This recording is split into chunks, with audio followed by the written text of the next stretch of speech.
This book is filled with amazing and fun activities to do with your friends and family. The Happy Jar is to create some fun and exciting memories inside your jar for you to look at when you feel sad or gloomy or just want to have a nice memory to remember.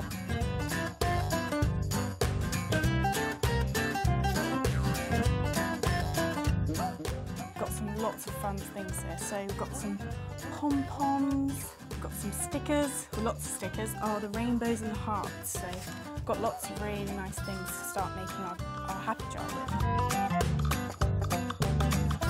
My favourite happy memories are spending time with my family.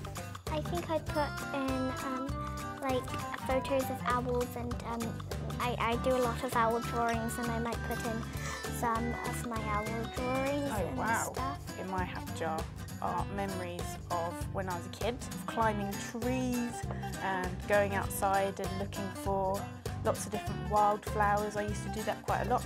So the aim is to do as many as we can to fill our happiness jars. So when you're having a day of feeling a bit gloomy, or if you just want to remember some really nice happy moments, you can just go in and get your happy thoughts out and have a look.